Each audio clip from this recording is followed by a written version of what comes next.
దుబ్బాక నియోజకవర్గంలోని మిడిదొడ్డి మండల్ అందే గ్రామంలో బీఆర్ఎస్ శ్రేణులు ప్రచారం చేయడం జరుగుతుంది. ఎందుకంటే మొన్న జరిగినటువంటి ఘటన కేపీఆర్ గారికి స్వచ్ఛందంగా మేమే కేపీఆర్లమని స్వచ్ఛందంగా ప్రచారంలో ముందున్నారని చెప్పవచ్చు. ఎందుకంటే గతంలో జరిగిన ఘటన చూస్తుంటే అందరినీ కలిసివేసిందని చెప్పొచ్చు. ఆ సందర్భం బట్టి ఈరోజు మనకు బీఆర్ఎస్ రాష్ట్ర నాయకులు తోట కమలాకర్ రెడ్డి ఉన్నారు.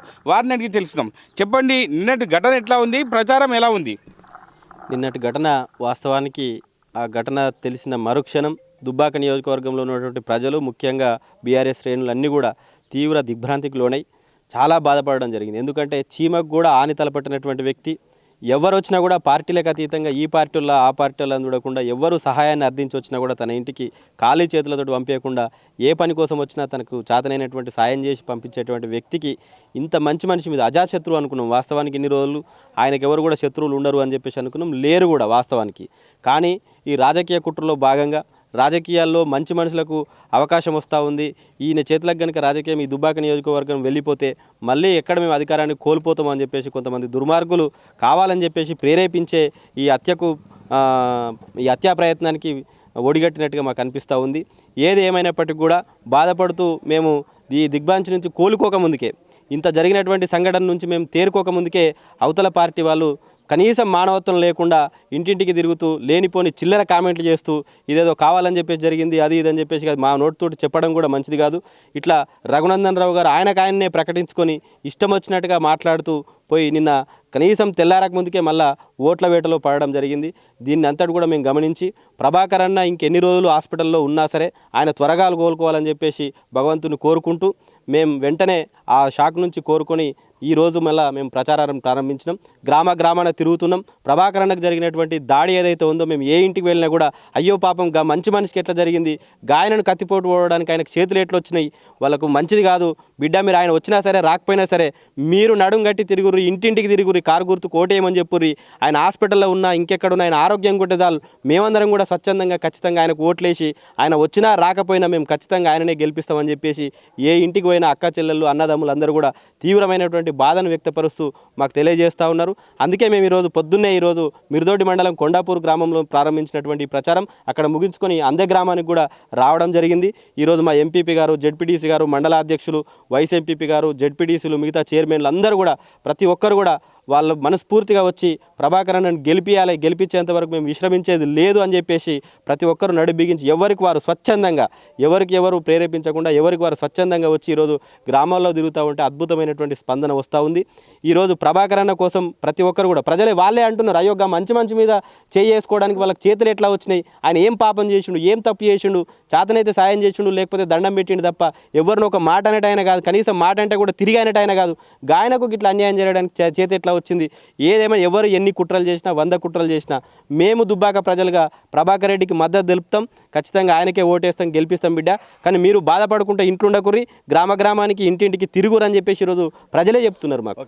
అదే కాకుండా ప్రధానంగా చూసుకున్నట్టయితే ఇటు అంటే కాంగ్రెస్ పార్టీ కావచ్చు, బీజేపీ పార్టీ కావచ్చు, వాళ్ళు ఏమైనా పోలీసుల ప్రాథమిక నివేదిక ద్వారానే ఒక దోషులను శిక్షించాలని చెప్పి కూడా వాళ్ళు కూడా అంటే ఒప్పుకుంటున్నారు. అంటే దోషులు ఎవరు అని చెప్పి పోలీసుల మీదనే పెట్టడం జరుగుతుంది. అంటే మీరు ఎలా చూస్తారు ఆ అంశాన్ని?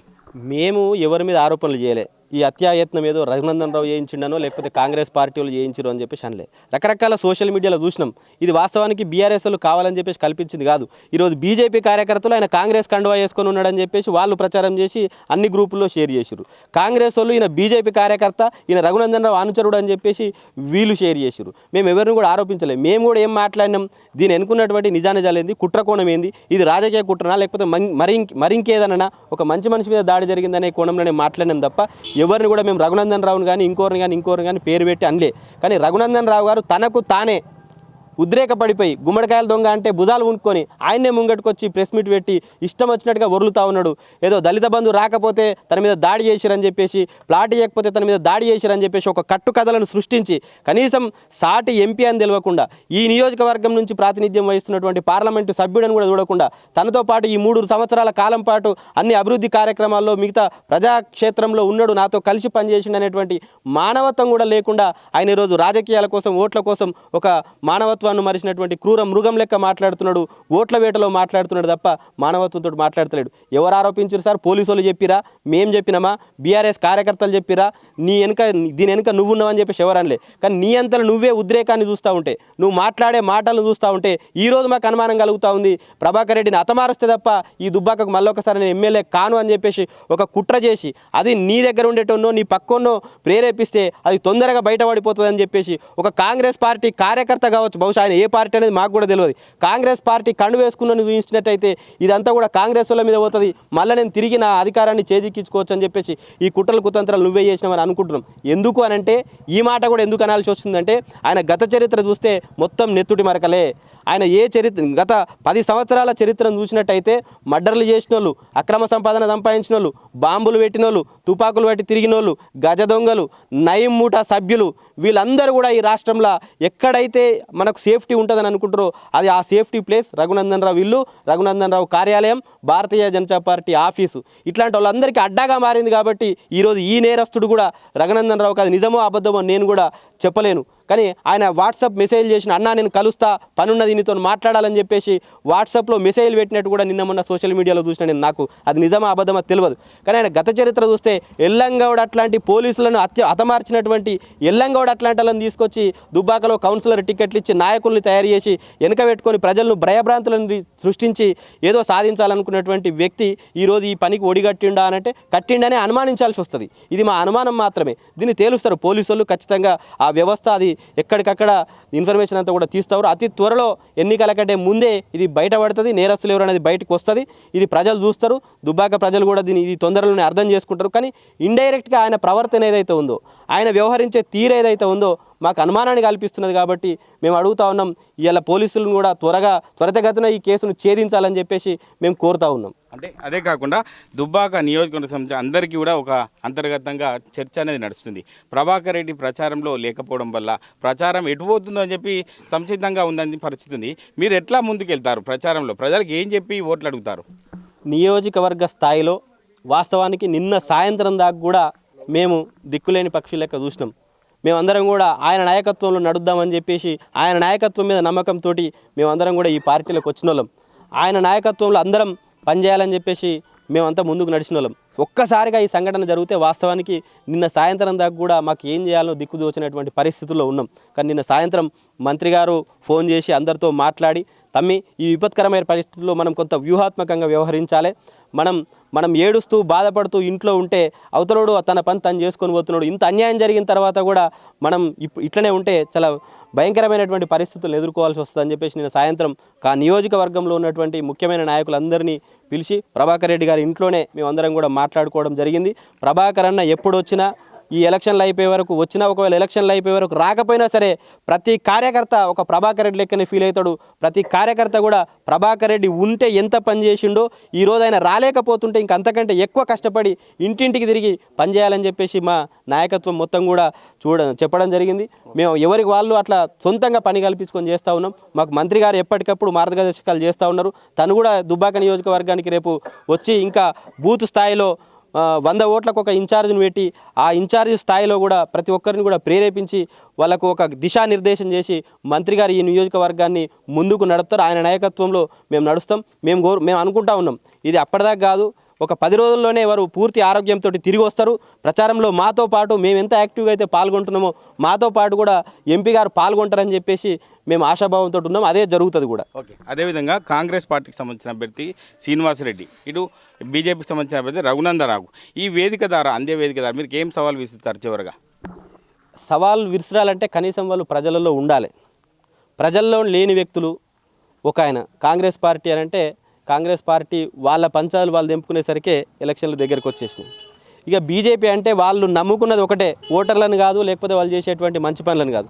వాళ్ళు అశాంతి, అలజడి, అబద్ధాల ప్రచారము, అలజడి సృష్టించి ఇట్లా ఈ లేనిపోని ఏదో ఒకటి క్రియేట్ చేసి గెలవాలని చెప్పేసి అనుకుంటున్నారు. గతంలో ఒకసారి జరిగింది, అబద్ధాలతోటి అశాంతిని సృష్టించి లేనిపోని అన్నిటిని కూడా ఎక్కడెక్కడో జరిగిన సంఘటన ఇక్కడ జరిగినట్టుగా సృష్టించి వారు గతంలో ఒకసారి గెలవడం జరిగింది.